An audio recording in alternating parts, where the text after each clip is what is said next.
Assalamualaikum dear viewers. Welcome to our YouTube channel. Online classes and e-taught tricks. Kindly subscribe our channel and press the bell icon. Assalamu alaikum dear students. Welcome to online classes and e-taught tricks. Today we are going to discuss the most important topic of our chapter, which is dimension or dimension analysis. Dear students, dimension पे आने से पहले हम थोड़ा review लेंगे पहले lecture का कि हमारे पास हमने दो तरह की क्वांटिटीज पढ़े थे। एक था हमारे पास फिजिकल क्वांटिटी और दूसरा जो था वो था बेस क्वांटिटी। बेस क्वांटिटी में हमारे पास 7 क्वांटिटीज आते थे और वो ये थे, यहाँ पे मैंने शो किए हुए हैं। Length, mass, time, electric current, temperature, amount of substance and luminous intensity. यहाँ पे अगर आप देख लें तो मैंने जो लेंथ है उसके साथ कैपिटल एल लिखा हुआ है, मास है यहाँ पे कैपिटल एम लिखा हुआ है, टाइम है यहाँ पे कैपिटल टी लिखा हुआ है, इसी तरह इलेक्ट्रिक करंट है इसके साथ कैपिटल आई लिखा हुआ है। तो इसका मतलब क्या है कि डायमेंशंस जो है, डायमेंशंस में हम फिजिकल क्वांटिटीज को रिप्रेजेंट करते हैं in term of base quantity. हमें पता है कि डिराइव्ड जो क्वांटिटीज है वो इन बेस क्वांटिटीज से निकले हुए हैं। अब उन डिराइव्ड क्वांटिटी को हम वापस इस बेस क्वांटिटी में रिप्रेजेंट करेंगे, तो वहां पे हम लेंथ के लिए कैपिटल एल इस्तेमाल करेंगे, मास के लिए कैपिटल एम इस्तेमाल करेंगे, टी के लिए टाइम के लिए कैपिटल टी इस्तेमाल करेंगे और करंट के लिए कैपिटल आई इस्तेमाल करेंगे। बाकी जो क्वांटिटीज है वो इतने ज्यादा रिपीट नहीं होते, तो इसलिए ज्यादातर जो क्वांटिटीज है वो लेंथ, मास और टाइम से डिराइव हो गई है। तो हमारा ज्यादातर फोकस जो होगा वो लेंथ, मास और टाइम पे होगा। तो डायमेंशन की डिफिनीशन की तरफ चलते हैं कि डायमेंशन होता क्या है।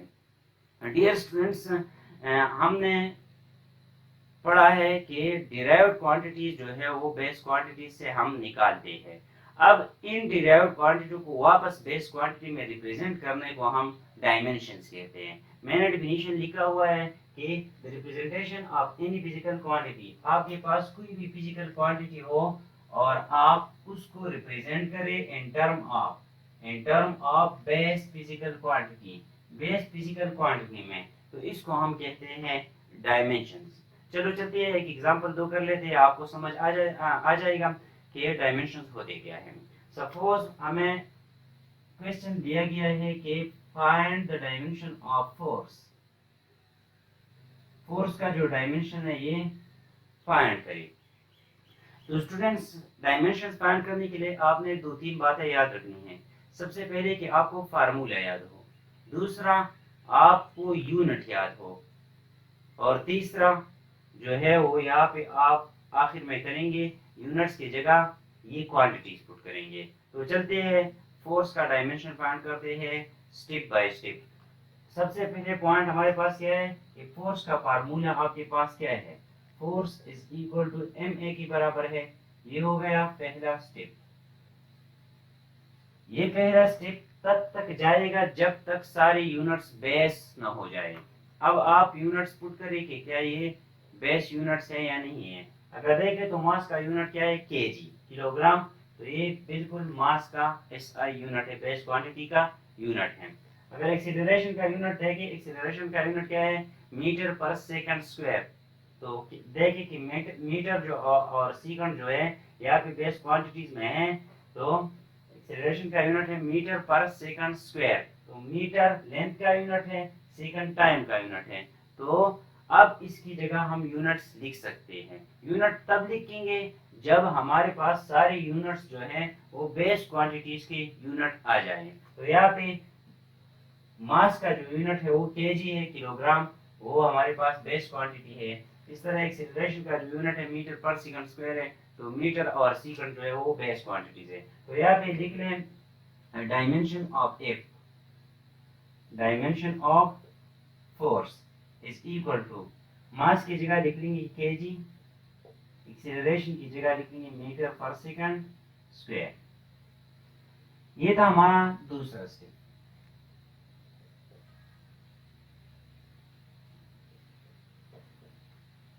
अब तीसरी स्टेप में आपने क्या करना है, तीसरी स्टेप में आपने इसकी जो क्वांटिटी है, जो इन यूनिट्स की क्वांटिटी है वो लिखनी है। यहाँ पे आप देखते हैं केजी किस चीज का यूनिट है, केजी मास का यूनिट है। और मैंने कहा था कि मास को हम यहाँ पे कैपिटल एम से रिप्रेजेंट करेंगे। डायमेंशन में हम रिप्रेजेंटेशन कैपिटल लेटर से करते हैं, तो यहाँ पे एम आ जाएगा। इसी तरह मीटर जो यूनिट है वो लेंथ का यूनिट है, डिवाइड बाई सेकंड जो यूनिट है वो टाइम का यूनिट है, टाइम, और ऊपर स्क्वायर है तो स्क्वायर आ जाएगा। अब इस टी स्क्वायर को ऊपर शिफ्ट करें तो माइनस हो जाएगा, एम एल टी -2 हो जाएगा।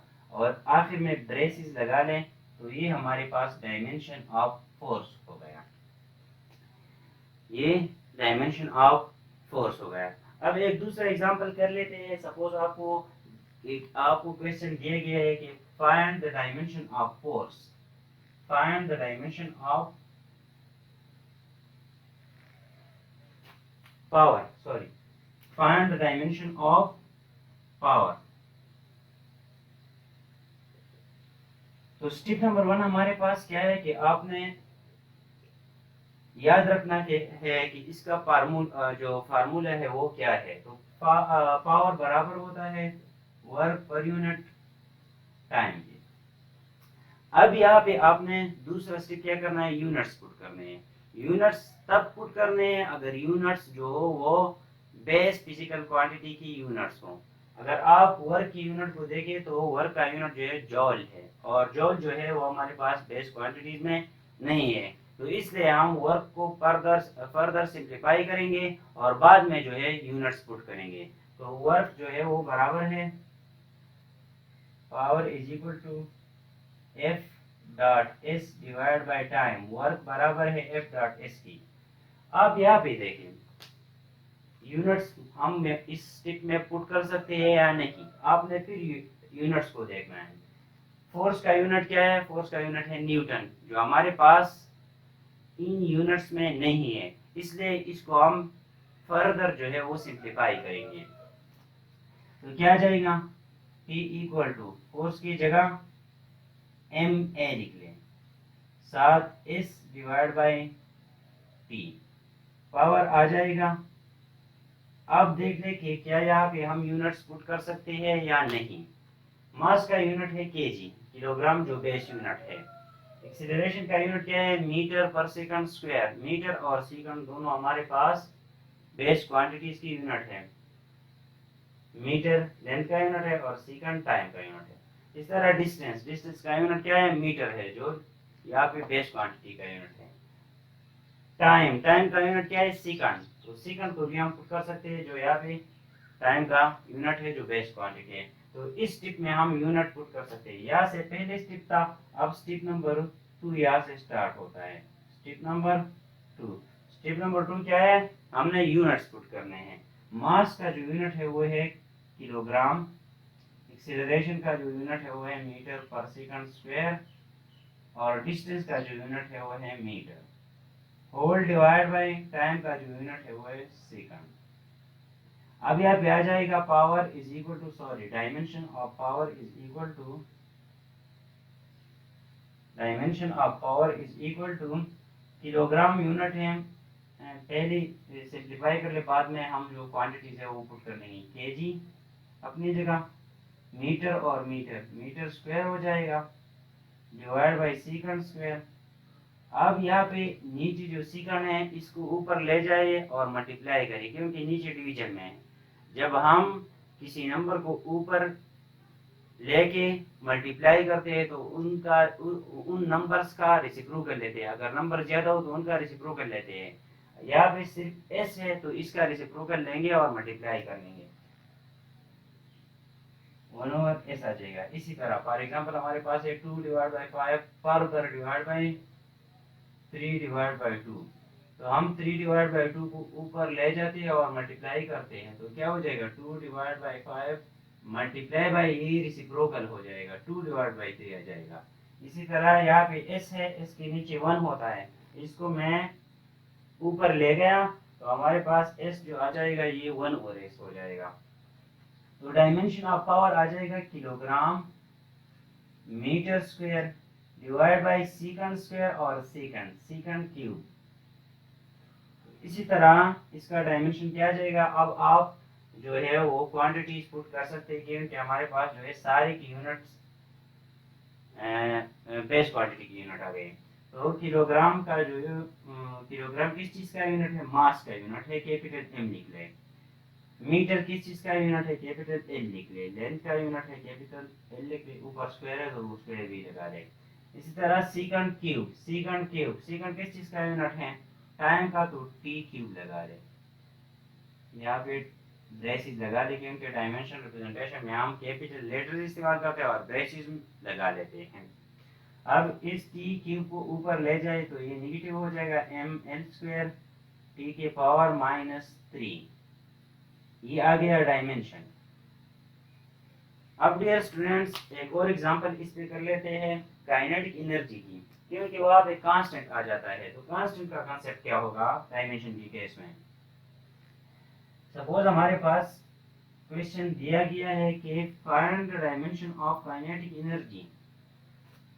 काइनेटिक एनर्जी हमारे पास क्या है, 1/2 mv²। यहाँ पे जो 1/2 है आपने घबराना नहीं है। 1/2 हमारे पास क्या है, इससे घबराना नहीं है। 1/2 को छोड़े क्योंकि ये कांस्टेंट है, इसका डायमेंशन नहीं है। यहाँ पे आप सिर्फ मास और केजी का यूनिट देख लें कि क्या ये जो यूनिट्स है ये बेस क्वांटिटी की यूनिट्स है या नहीं है। मास का यूनिट जो है वो केजी है, बिल्कुल यहाँ पे बेस क्वांटिटी की यूनिट है। वेलोसिटी का यूनिट जो है वो हमारे पास है मीटर पर सेकंड। तो मीटर लेंथ का यूनिट है, सेकंड टाइम का यूनिट है, ये हमारे पास बेस यूनिट्स हैं। हम यहाँ पे यूनिट्स पुट कर सकते हैं। मास का यूनिट क्या आ जाएगा, केजी। वेलोसिटी का यूनिट क्या आ जाएगा, मीटर पर सेकंड, और ऊपर होल स्क्वायर है तो क्या आ जाएगा, kilogram metre square divide by second square. क्योंकि स्क्वायर मीटर पे भी है, सेकंड पे भी है, तो दोनों पे मैंने स्क्वायर लगा दिया। अब डायमेंशन ऑफ काइनेटिक एनर्जी क्या आ जाएगा, इक्वल टू किलोग्राम किस चीज का यूनिट है, मास का यूनिट है। मीटर किस चीज का यूनिट है, लेंथ का है, एल स्क्वायर ले ले, डिवाइड बाय सेकंड किस चीज का यूनिट है, टी स्क्वायर ले ले। यहाँ पे क्या आ जाएगा, dimension of kinetic energy is equal to T square को ऊपर ले जाए तो एम एल स्क्वायर टी की पावर -2 जाएगा और ब्रेसिस लगा ले, ये हमारे पास हो जाएगा काइनेटिक एनर्जी की डायमेंशन। अब डियर स्टूडेंट्स यहाँ पे कुछ टर्मिनोलॉजी है, ये तो डायमेंशन फाइंड करने का तरीका होगा कि डायमेंशन हम किस तरह फाइंड करते हैं। इस टेक्निक को हम कहते हैं डायमेंशनल एनालिसिस। जो मेथड हम यूज करते हैं इसको कहते हैं डायमेंशनल एनालिसिस, और जो आंसर आता है उसको कहते हैं dimension. The technique used to find dimensions is called dimensional analysis. Dear students अब यहाँ पे मैंने कुछ पॉइंट्स लिखे हुए हैं, टर्मिनोलॉजी है, dimensional, dimensionless constant, dimensionless variable, dimensional constant, dimensional variables. Dimensionless constant का मतलब क्या है कि वो कांस्टेंट जिनका डायमेंशन ना हो। डायमेंशन लेस कांस्टेंट, वो कांस्टेंट जिनका डायमेंशन ना हो। आप कोई भी नंबर ले 1 to infinity 2 3 and so on, इन सारे नंबर्स का कोई डायमेंशन हमारे पास नहीं है, तो ये जो है ये डायमेंशन लेस कांस्टेंट है। इसी तरह आप पाई ले लें, पाई की वैल्यू हमारे पास है 3.14। वो कांस्टेंट जिनकी डायमेंशन ना हो, उन कांस्टेंट्स को हम कहते हैं डायमेंशन लेस कांस्टेंट। लेस यहाँ पे आ जाए, इसका मतलब ये है कि no dimensionless constant, no dimension of the constant. Those constant which have no dimension are called dimensionless constant. अब हमारे पास कुछ वेरिएबल्स भी इस तरह है जिनकी डायमेंशंस नहीं है। वेरिएबल्स, डायमेंशनलेस वेरिएबल्स है लेकिन इनकी डायमेंशंस नहीं है। अगर आप देख ले एंगल के लिए हमने दो सप्लीमेंट्री यूनिट्स डिफाइन किए थे, वो थे रेडियन और स्टेरेडियन। ये तो हमारे पास ये एंगल इन क्वांटिटी से नहीं निकली हुई, बेस क्वांटिटी से नहीं निकली हुई, इसलिए हम एंगल को बेस क्वांटिटीज के टर्म में रिप्रेजेंट नहीं कर सकते। एंगल वेरी कर सकता है, वेरिएबल है लेकिन डायमेंशनलेस है। क्यों? क्योंकि ये जो है ये बेस क्वांटिटी से डिराइव्ड ही नहीं हुई है, इसलिए डायमेंशनलेस वेरिएबल इसको हम कहते हैं। इसी तरह coefficient of fraction, coefficient of fraction, coefficient of fraction, coefficient of fraction की हमारे पास जो है वो डायमेंशनलेस वेरिएबल है, क्यों? इसका यूनिट नहीं है, ये यूनिट लेस क्वांटिटी है। यूनिट लेस क्वांटिटी है तो अगर ऊपर जो हो वो नीचे हो तो दोनों हमारे पास कैंसिल हो जाएंगे। तो कोएफिशिएंट ऑफ फ्रैक्शन जो है वो भी डायमेंशन लेस वेरिएबल है। इसी तरह एफिशिएंसी, आपने क्लास 9 में पढ़ा था कि efficiency is a unit less quantity. इसका मतलब क्या था? ये एफिशिएंसी का कोई यूनिट नहीं है। जब यूनिट नहीं है तो एफिशिएंसी भी हमारे पास डायमेंशन लेस वेरिएबल है। अब तीसरा जो हमारे पास है डायमेंशनल कांस्टेंट, वो कांस्टेंट जो डायमेंशन रखता हो उनको हम कहते हैं डायमेंशनल कांस्टेंट्स। इन कांस्टेंट में क्या थे? फॉर एग्जांपल सी क्या है? स्पीड ऑफ लाइट 3 × 10⁸ मीटर पर सेकंड। यहाँ पे अगर आप देख रहे हो तो ये वेलोसिटी है असल में, लेकिन कांस्टेंट वेलोसिटी है। तो वेलोसिटी की तो डायमेंशन है मीटर पर second, length divide by time, तो एल टी इनवर्स जो है ये इसका डायमेंशन है। फिर हमारे पास आता है डायमेंशनल वेरिएबल्स। डायमेंशनल वेरिएबल्स वो वेरिएबल्स जिनके डायमेंशन हो उनको हम कहते हैं डायमेंशनल वेरिएबल। जिस तरह अभी हमने फोर्स का डायमेंशन निकाला, पावर का डायमेंशन निकाला, तो ये सब जो है प्रेशर भी हमारे पास क्या है? वेरिएबल है, वेरी करता है, लेकिन उसका डायमेंशन है। एक बात याद रख ली, चार्ज का डायमेंशन क्या है? चार्ज का डायमेंशन हमारे पास I = Q / T होता है। तो क्या जाएगा? Charge = I × T। I current जो हमारे पास है ये बेस क्वांटिटी है, I आ जाएगी। टाइम जो है वो सेकंड का यूनिट है हमारे पास, यहाँ पे टाइम आ जाएगी, तो I × T ये चार्ज का डायमेंशन है।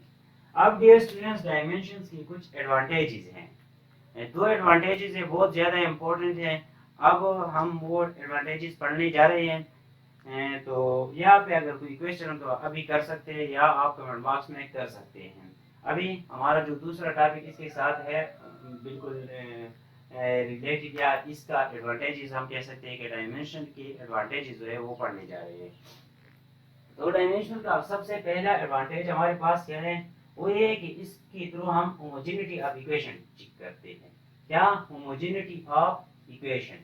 होमोजेनिटी ऑफ इक्वेशन का मतलब क्या है? होमोजेनिटी ऑफ इक्वेशन का मतलब ये है कि इसके थ्रू हम चेक करते हैं कि इक्वेशन हमारे पास करेक्ट है या रॉन्ग है,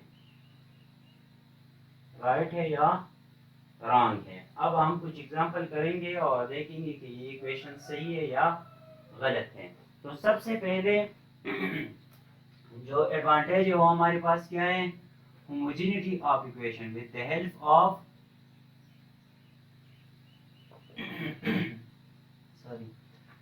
homogeneity of equation with the help of dimensions we can check homogeneity of equation. Suppose यहाँ पे हमारे पास एक इक्वेशन है is equal to VIT plus half AT square। अगर ये इक्वेशन सही हो तो दोनों साइड से जो डायमेंशंस आएंगे वो बिल्कुल एक जैसे होंगे। एक जैसे मतलब क्या? अगर यहाँ पे ML है तो इस साइड पे भी ML आएगा, यहाँ पे MLT है यहाँ पर भी MLT आएगा, यहाँ पे T है यहाँ पे भी T आएगा। तो होमोजेनिटी ऑफ इक्वेशन हम चेक करते हैं कि ये इक्वेशन सही है या गलत है। ये तो सही इक्वेशन है तो इसलिए दोनों साइड से जो डायमेंशंस है वो एक जैसे आएंगे। तो लेफ्ट हैंड साइड को ले लेते हैं। लेफ्ट हैंड साइड वो क्या है? डिस्टेंस। डिस्टेंस का यूनिट क्या है? मीटर। और मीटर जो है बेस क्वांटिटी में लेंथ का यूनिट है, तो इसका जो डायमेंशन आ गया वो है L। अब राइट हैंड साइड को लेते हैं। राइट हैंड साइड यहाँ पे VIT plus half AT square है। VI का जो यूनिट है वो क्या है? मीटर पर सेकंड। टाइम का जो यूनिट है वो क्या है? सेकंड। प्लस हाफ एक्सीलरेशन का जो यूनिट है वो है मीटर पर second square, multiply by time का जो यूनिट है वो सेकंड है, ऊपर स्क्वायर है तो सेकंड स्क्वायर लिख रहे। ये सेकंड सेकंड कैंसिल हो जाएगा, ये सेकंड स्क्वायर कैंसिल हो जाएगा। यहाँ पे आ जाएगा m plus m divide by 2, या m डिवाइड बाई 2। एलसीएम ले ले तो 2 एलसीएम आ जाएगा, और यहाँ पे 2m प्लस 1 3m आ जाएगा। तो मैंने आपसे कहा था कि आपने कांस्टेंट से घबराना नहीं है, सही है। तो 3 और 2 को रिमूव कर ले, यहाँ पे मीटर आ जाएगा। मीटर किस चीज का यूनिट है, किस चीज का डायमेंशन, मीटर किस चीज का यूनिट है, लेंथ का यूनिट है। तो यहाँ पे भी लेंथ डायमेंशन आ गया है, राइट हैंड साइड से भी लेंथ आ गया, लेफ्ट हैंड साइड से भी लेंथ आ गया। तो ये हमारे पास डायमेंशन कंसिस्टेंट है, इक्वेशन करेक्ट है। दूसरा एक एग्जांपल कर लेते हैं, VF is equal to VI plus 80। आप देख ले VF के लेफ्ट हैंड साइड को ले ले, लेफ्ट हैंड साइड हमारे पास क्या है, VF फाइनल वेलोसिटी। वेलोसिटी का जो यूनिट है वो है मीटर पर सेकंड। तो डायमेंशन क्या जाएगा, मीटर लेंथ का यूनिट है, और सेकंड किस चीज का यूनिट है, टाइम का यूनिट है। तो L T को ऊपर शिफ्ट करे, T इनवर्स ब्रैकेट लगा ले, तो ये हमारे पास लेफ्ट हैंड साइड का डायमेंशन हो गया। अब राइट हैंड साइड को ले ले, इसका डायमेंशन फाइंड करें। Right hand side equal to AT, acceleration का यूनिट है मीटर पर सेकंड स्क्वायर, टाइम का यूनिट है सेकंड। तो एक सेकंड यहाँ पे कैंसिल हो जाएगा, हमारे पास आ जाएगा मीटर पर सेकंड। मीटर किस चीज का यूनिट है, लेंथ का यूनिट है। सेकंड किस चीज का यूनिट है, टाइम का यूनिट है।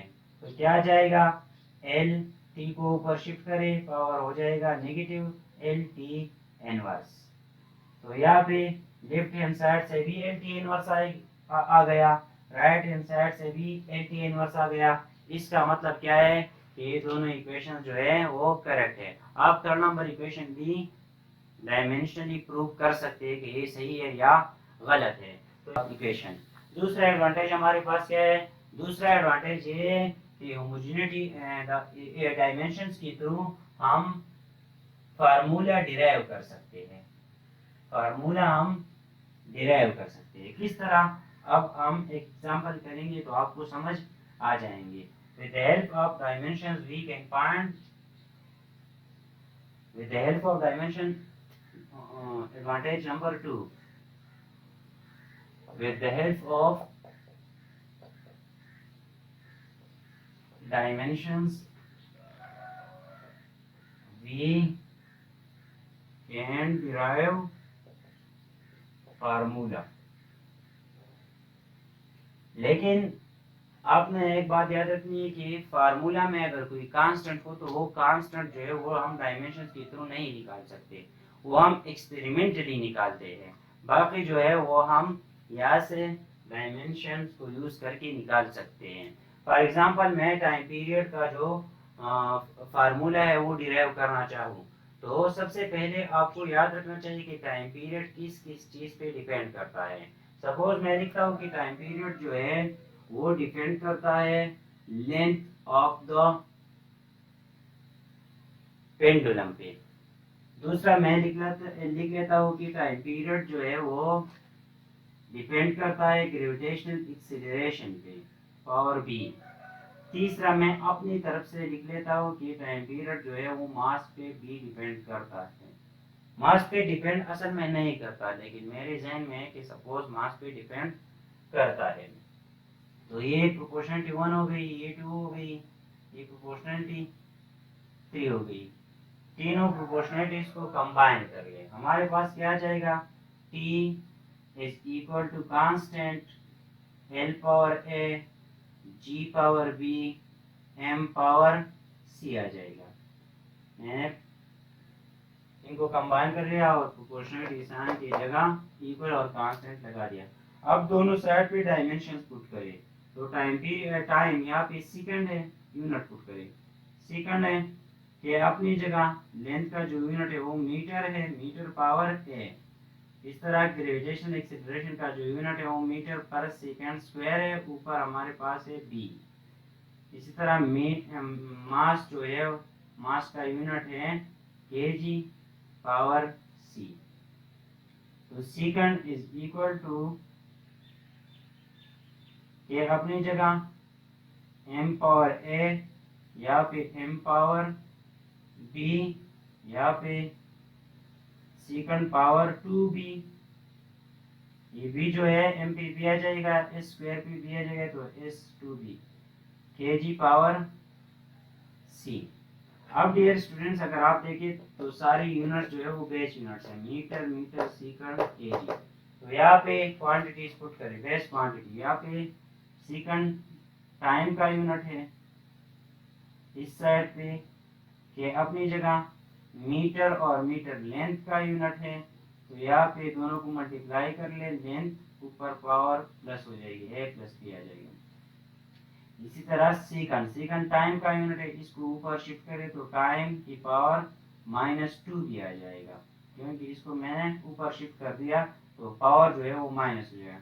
केजी मास का यूनिट है, मास की जगह m पावर c लिख ले। अब डियर स्टूडेंट्स यहाँ पे कंपैरिजन करें, कंपैरिजन किस चीज का, टाइम का करें। टाइम का जो पावर यहाँ पे है इसकी पावर के बराबर होगा। तो कंपेयरिंग,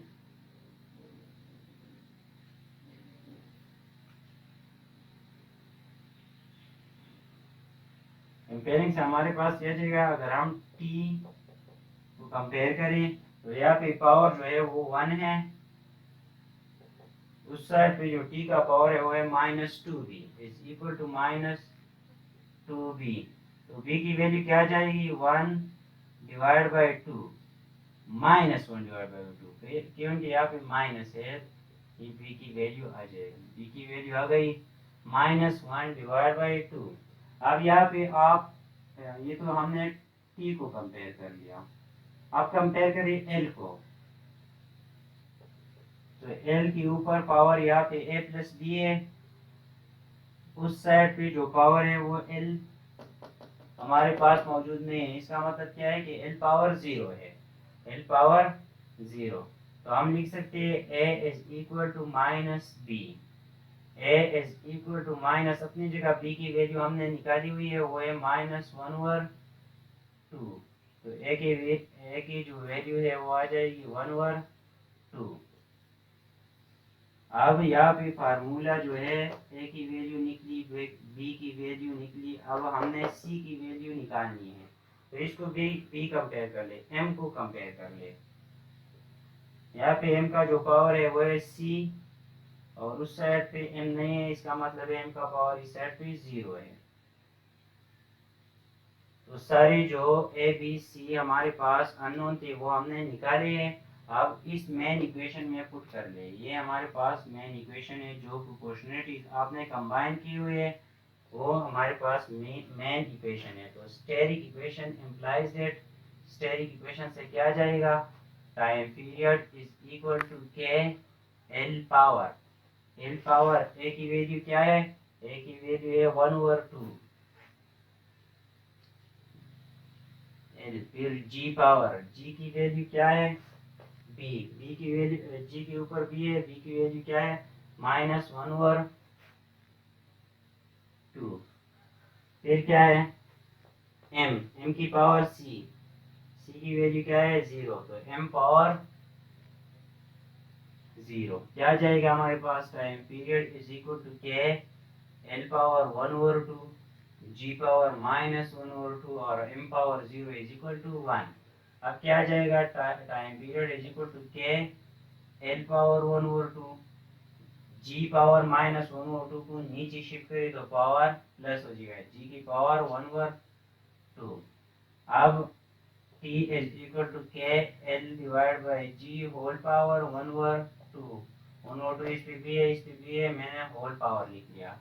तो t is equal to K L divide by जी, और यहाँ पे 1/2 बराबर है √ का, यहाँ पे कोई कांस्टेंट है। तो मैंने कहा था ये तो फार्मूला हो गया टाइम पीरियड के लिए, लेकिन कांस्टेंट जो है वो हम डायमेंशंस के थ्रू नहीं निकाल सकते, वो एक्सपेरिमेंटली निकालते हैं, और उसका जो एक्सपेरिमेंटल वैल्यू है के का वो है 2 पाई। यहाँ पे पुट करें तो हमारे पास t is equal to 2 pi L divide by G under the root आ जाएगा, जो time period of simple pendulum है। डियर स्टूडेंट्स, ये था आज का हमारा लेक्चर जो बहुत ज़्यादा इम्पोर्टेंट है।